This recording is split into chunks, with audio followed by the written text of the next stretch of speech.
Yeah, Mr. Chair, to Secretary Mulya, wala nga talaga sa batas yung bang magsoli muna ng pera para ikaw ay mapasok sa WPP.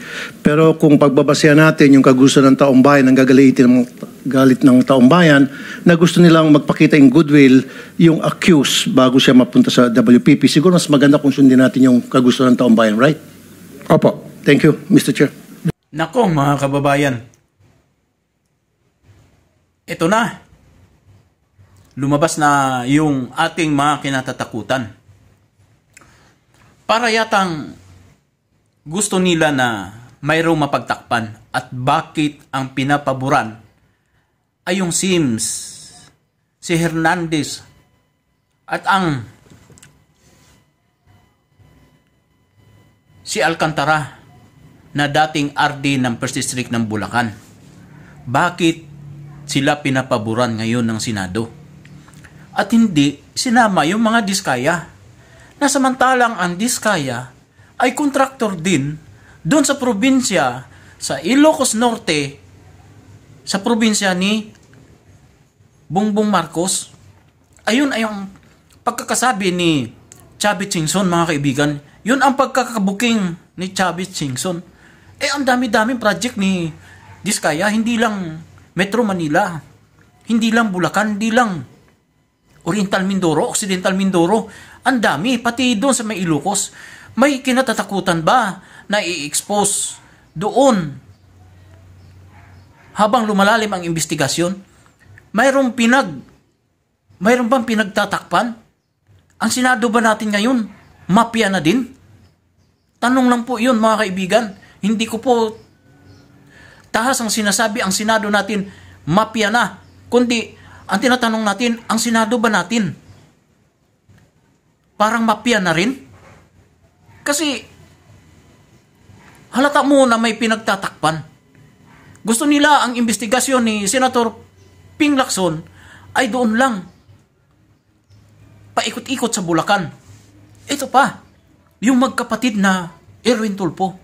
Binibinding nila ang batas natin. Naturingan naman sila sanang mambabatas, mga kaibigan. Ngunit, bakit ganun? Nasusulat po yun sa konstitusyon. Bakit mo babaliwalain yun? Tama ang sigaw ng taong bayan na ibalik nyo ang pera. Pero kulang ang sinasabi nyo dyan sa Kongreso. Dapat panagutin si Marcos. Yun ang sigaw ng taong bayan. Dapat bumaba sa pwesto si Marcos. Bakit hindi nyo masabi? Bakit putol? Putol yung mga sinasabi nyo, Mr. Senators. Nagtulungan pa kayong dalawang magkapatid. Hindi po ito radio station, hindi po ito RTIA na burdagulan ang datingan dito. Kayo po ang ehemplo ng mga kabataang Pilipino. Kayo po ang gagawa ng batas. Kaya nga po may investigation, an aid of legislation. Pagkatapos, sasalaulain ninyo ang saligang batas, ang nasusulat. Parang hindi po kayo kapanipaniwala na, Mr. Senators, sinakyan pa ninyo ang sinabi ni Senator Boying Rimulya, mabuti na lamang may isang Rodante Marcolita na gumagabay at talagang yung batas ay tamang batas ang pinapairal. Nang sa ganun, hindi po masasabi na malalabag po ang saligang batas. Mga kaibigan, bago po tayo magpatuloy, hinihingi ko po ang iyong like at subscribe dahil napakahalagang tulong na po iyon sa inyong mahal na kaibigan. Magpapatuloy po tayo, mga kaibigan. Kung saan man po sana kayo naroon, mag-ingat po kayo at gabayan po sana tayo palagi ang ating isipan ng Panginoong Diyos. Yeah, Mr. Chair, to Secretary Mulya, wala nga talaga sa batas yung bang magsoli muna ng pera para ikaw ay mapasok sa WPP. Pero kung pagbabasehan natin yung kagusto ng taong bayan, ang galit ng taong bayan, na gusto nilang magpakita yung goodwill, yung accused bago siya mapunta sa WPP, siguro mas maganda kung sundin natin yung kagusto ng taong bayan, right? Opo. Thank you, Mr. Chair. Mr. Chair, Yes, also, I would like to manifest that hindi ko alam kung nakikinig ho tayong lahat, yung sigaw ng taong bayan na libo-libo sa People Power Monument sa Luneta, Hindi lang po pagnanakaw, they were also shouting, ibalik yung pera nila. And I believe the Secretary of Justice heard that. And I believe Malacanang heard that. Kaya nga po, dito po sa mga kontraktor, mga opisyal, isole ninyo ang pera ng taong bayan. Hindi po batas ang pinag-uusapan. Wala ho tayong pakialam sa batas na yan. Sometimes, you have to bend the law to be able to please the people. Mas mataas po ang taong bayan sa batas. Am I right, Secretary Remulla? Yes, sir. Mr. Chairman, Thank you, Mr. Chair. Second round, Senator Pangilinan. just to lower the decibels and the stress, the stress that comes with high emotions. Si Ginoong Secretary Remulla, si Ginoong Hernandez halimbawa, sinurrender na sa ICI no? Yung ilang vehicles at sinasabi niyang willing pa siyang mag-surrender ng Lamborghini. I mean, that's his voluntary act.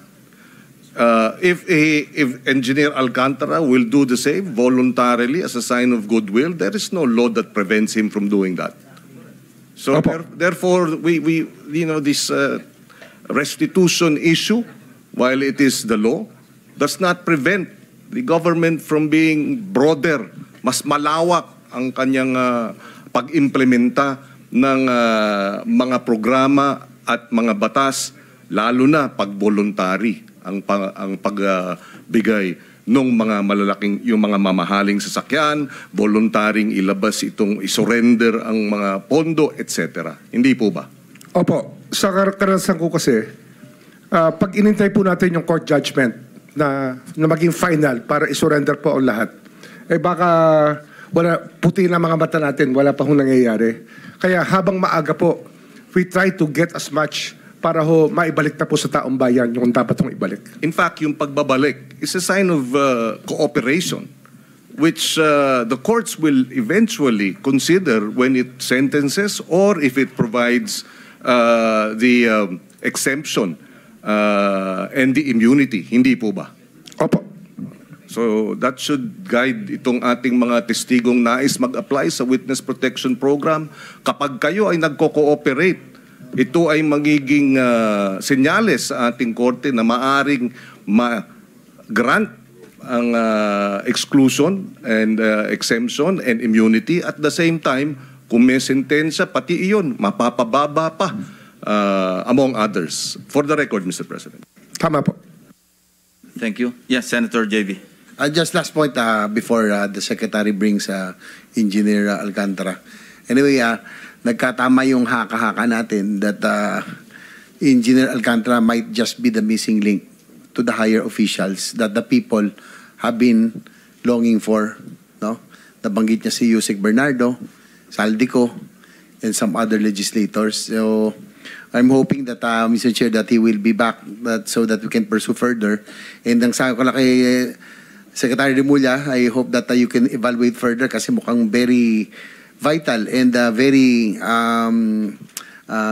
yung kanya pong testimony or yung kanya affidavit is very vital dun sa ating pong pursuit of going after the big fishes finally. So I hope that he can be considered really to become one of our state witness in case.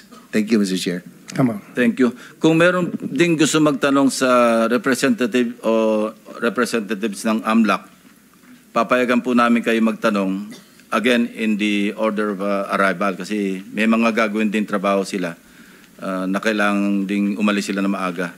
So kung wala naman, papayagan na rin natin silang ma-excuse. Anyway, mag-iiwan naman sila ng representante rito. Anybody from the members of the panel? Sino? Si Alcantara babalik. No, I mean the AMLAC Executive Director, Attorney David. Kung wala po, then you may be excused along with the Secretary of the DOJ. Thank you very much, Secretary Remulla. Thank you, Mr. Chairman. Thank you, Mr. Chair.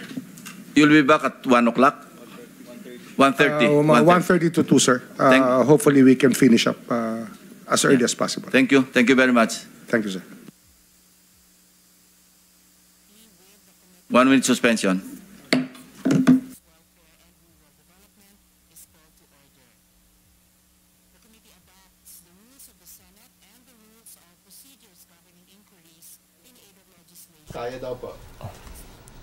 All right, the Senate hearing on the flood control mess taking a break there, taking a 1 minute break following intense discussions on restitution. This is about varying opinions and interpretations by the Department of Justice and Senator Rodante Marcoleta questioning if it is indeed acceptable by law to grant restitution before even the case is filed or heard, or if the district engineer of the DPWH, Engineer Henry Alcantara, is accepted as a state witness. Senator Marcoleta there insisting this should not be a prerequisite, while Justice Secretary Jesus Crispin Remulla says if it holds the key to catching the big fish, bigger officials responsible for the flood control mess, then he would allow that some form of restitution be made. They're also expecting a lot of revelations there from Engineer Henry Alcantara, particularly on those officials, possibly senators or congressmen involved in the flood control mess. The hearing resumes. Let's listen in. With regard to the... Senator Bam Aquino is recognized. You have 5 minutes. Maraming salamat, Mr. Chairman. Two sets of questions po. Yung isa mamaya sa Philippine Competition Commission with regard to the possible fines sa mga contractors. But uunahin ko lang po si Bryce Hernandez.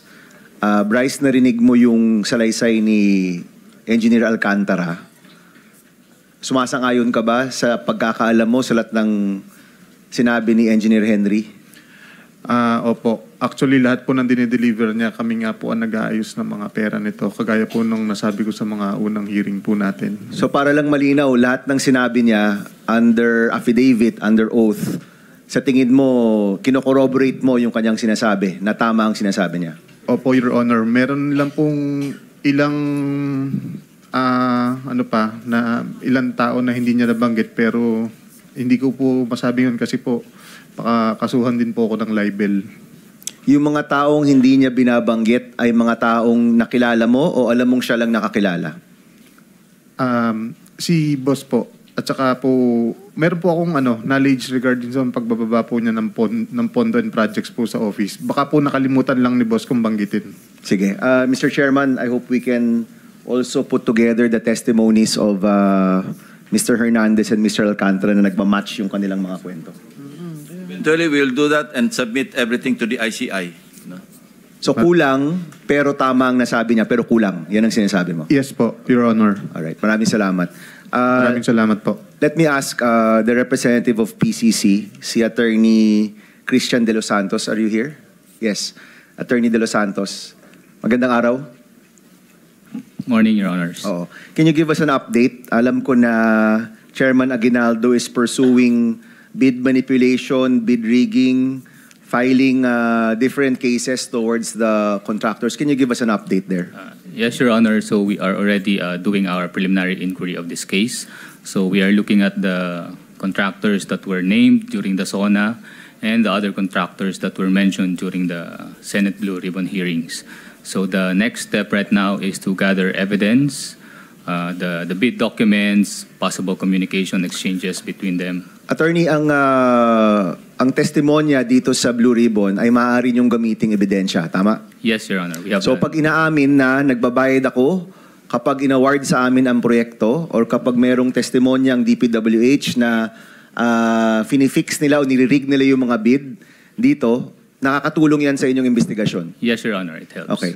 At tama ba na ang multa or fine dito sa bid rigging ay up to 100 million per instance, first offense, 250 million for second offense moving forward? Yes, Your Honor. It's actually up to 110 million, Your Honors, because the amount has been adjusted. Tinaas na. Yes, 110 million and then 110 to 250 and then for succeeding 250 pataas po. Okay, pinag-uusapan kasi natin kanina with Secretary Remulla kung gaano kahalaga na hindi lang makulong yung mga kasangkot kung hindi mabalik rin yung pera. No? Yung Yes. isang paraan, yung voluntary, na posibleng sila na mismo ang magbabalik bilang sign of good faith. Yung pangalawa, pwede rin ito. Tama ba to, Attorney? Yes, Your Honor. So we can impose the fine of 110 million per incident or count of violation. Per incident. Yes. So kung naka 10 kontrata ako, pwedeng 1 billion yon. In fact, more. Baka pwedeng 2 billion yon. Yes, Your Ang Honor. multa sa'yo. Yes, no? Your Honor. Ang kakasuhan nyo dito ay yung mga contractor or pati yung DPWH o yung contractors lang, yung participants in the bidding? Mainly the contractors, Your Honor. However, the public officers may also be prosecuted or filed as facilitators Kung meron silang porsyento. if they are participating in the scheme, Your Honor. If they're participating in the scheme, Yes, Your meaning sila yung tumulong na marig yung bid, marahil may porsyento rin sila, so pwede rin silang multahan As facilitators. Your as facilitators, no? Yes. So itong and if I'm not mistaken, the PCC dahil may quasi-judicial powers ito, kaya niyang gawin ito on its own. Yes, Your Honor. In fact, ginagawa niyo na yung investigation. Yes, Your Honor. And you will probably have a hearing very soon. We have already issued some requests for the documents with the DPWH and the relevant agencies, Your Honor, like the SEC, so that we can study the corporate structures, the entities, and the people involved, Your Honor. Okay.